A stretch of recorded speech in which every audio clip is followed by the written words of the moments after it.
नमस्कार बंधुरा आमी आबारो हाजिर हो गेছি नतून आरेकटी रेसिपि निये। आज आमी आपनादेर साथे सुजी दिये तैरी एकटा झटपट टिफिन रेसिपि शेयर करছি। सकाल बेलार जलखाबारे बा बिकेले स्नैक्स हिसेबे बा टिफिन हिसेबे एटा करते पारेन। घरे थाका कयेकटा उपकरण दिये एटा आपनारा बानिये फेलते पारेन। तैरी करा खूबই सहज। एटा देखते যতটা सुंदर खेतेও ততটাই মুচমুচে আর সুস্বাদু।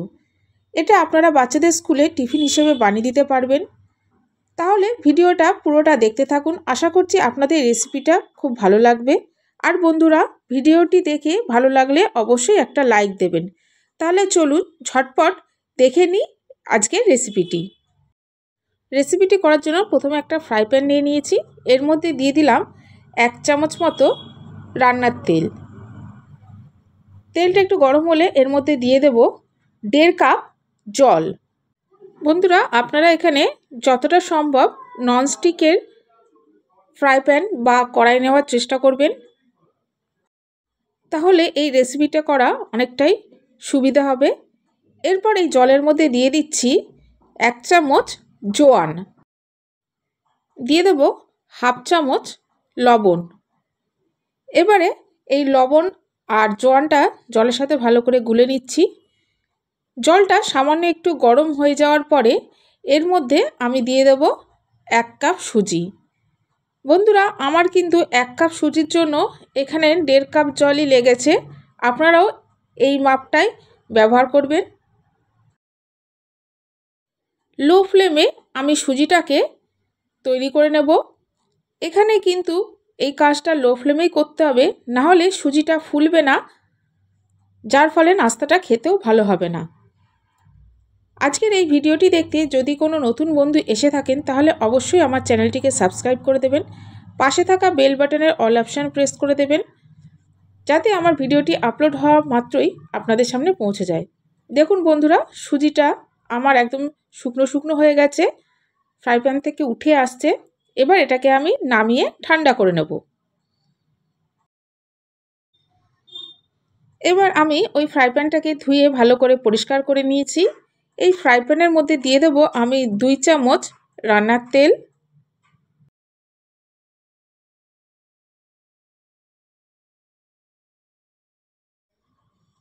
তেলটা অল্প গরম হলে এর মধ্যে দিচ্ছি সামান্য হিং আর দিয়ে দেব সামান্য একটু গোটা জিরে। এবার এই হিং আর গোটা জিরেটা একটু নাড়াচাড়া করে নেব।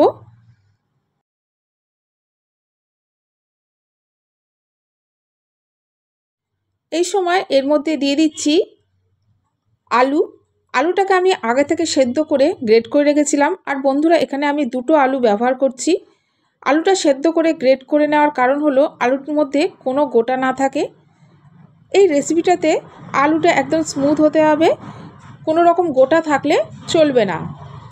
এরপর এই আলুর মধ্যে দিয়ে দিলাম স্বাদ মতো লবণ দিয়ে আমি ভালো করে আলুটাকে মিশিয়ে নিচ্ছি।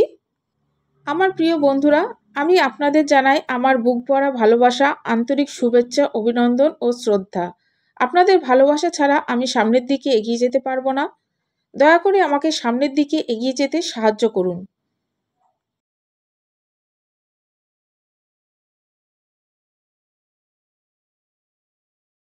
এবার আলুর মধ্যে কিছু মশলা অ্যাড করছি। দিয়ে দিলাম লঙ্কার গুঁড়ো, 1/2 চামচ ধনে গুঁড়ো, কুচানো কাঁচা লঙ্কা। এইগুলো দিয়ে আমি আলুটাকে খুব ভালোভাবে মিশিয়ে নিচ্ছি।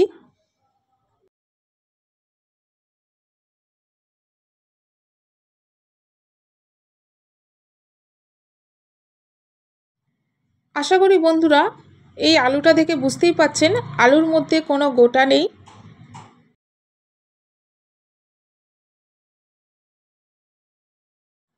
এবার এর মধ্যে দিয়ে দেব 1/2 চামচ আমচুর পাউডার আর দিয়ে দেব ধনেপাতা কুচি।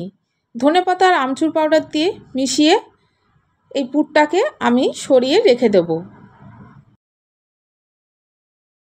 এবারে বন্ধুরা আমি যে সুজির মণ্ডটা তৈরি করে রেখেছিলাম সেটা ঠান্ডা হয়ে গেছে। এবার একটু ভালো করে মেখে নেব। এটাকে একটু ভালো করে মেখে নিতে হবে, তাহলে বন্ধুরা যখন আমি নাস্তাটা তৈরি করব তখন এটা ফেটে যাবে না। এবারে কিচেন স্ল্যাবের ওপরে আমি একটু তেল দিয়ে দিলাম। তেল দিয়ে আমি এই সুজির মণ্ডটাকে একটু মেখে নেব। সুজির মণ্ড থেকে কিছুটা পরিমাণ সুজি আমি নিয়ে নিলাম। এবার এই সুজিটাকে আমি বেলে নেব। বন্ধুরা, এই সুজিটা বেলার জন্য কোনো আটা ময়দার ব্যবহার করবেন না, তাহলে কিন্তু তলায় লেগে যাবে। এটা বেলার জন্য অবশ্যই তেল ব্যবহার করবেন। এবার এটাকে আমি বেলে নিলাম। তারপরে পিৎজা কাটার বা ছুরি দিয়ে আপনাদের কাছে যেটা থাকবে সেটা দিয়েই একটা চৌকো শেপে কেটে নেবেন।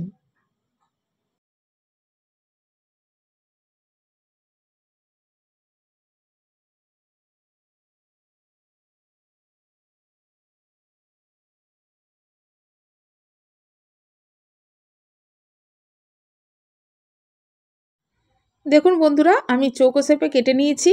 একটা রুটি থেকে আমার 4টে পিস বেরোলো।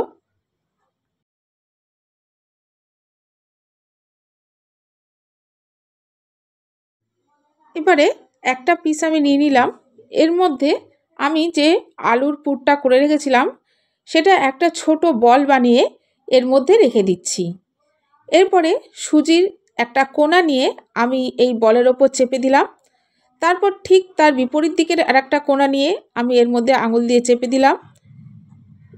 এরপর আরেকটা কোনা আমি এখানে দিয়ে দিলাম। ঠিক তার বিপরীত কোনাটাও আমি ওপরে দিয়ে একটু চেপে দিচ্ছি। আশা করি আপনারা দেখে বুঝতে পারছেন আমি কিভাবে করছি। তারপর এই যে ফাঁকা সাইডগুলো আছে এগুলো হাত দিয়ে আমি একটু চেপে দিচ্ছি।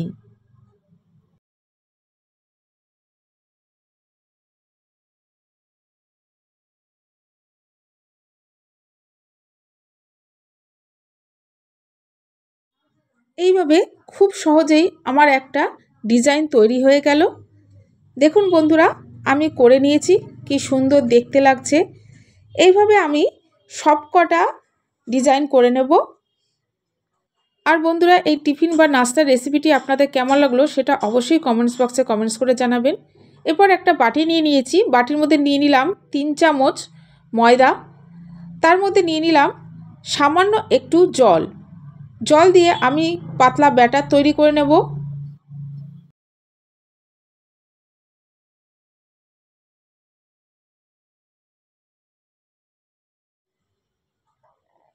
বন্ধুরা, আমি পাতলা ব্যাটার তৈরি করে নিয়েছি। এবার এর মধ্যে দিয়ে দিলাম স্বাদ মতো লবণ, কালো জিরে আর একটু জোয়ান। এরপর দিয়ে দিচ্ছি ধনেপাতা কুচি। এইগুলো দিয়ে আমি খুব ভালোভাবে ব্যাটারের সাথে মিশিয়ে নিচ্ছি।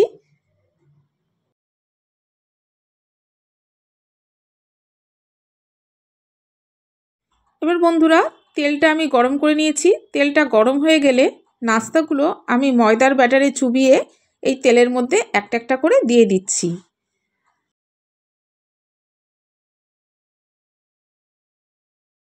আমার একটা ফ্রাই প্যানে যতগুলো ধরেছে ততগুলোই দিয়েছি।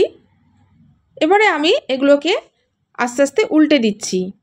আমার ওই পিঠটা লাল হয়ে গেছে।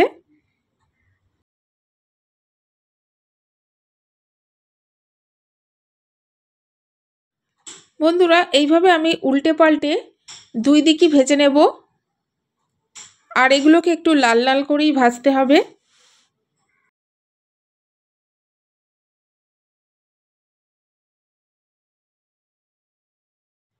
এই নাস্তাটা করা খুবই সহজ। এটা দেখতে যতটা সুন্দর হয় খেতেও ততটাই মুচমুচে আর সুস্বাদু হয়।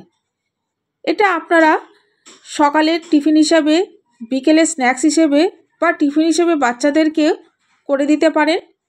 খুব সুন্দর লাগবে। এগুলো আমার ভাজা হয়ে গেছে, এবার তেল থেকে তুলে নিলাম। এইভাবে তৈরি হয়ে গেল আমার নাস্তাটা।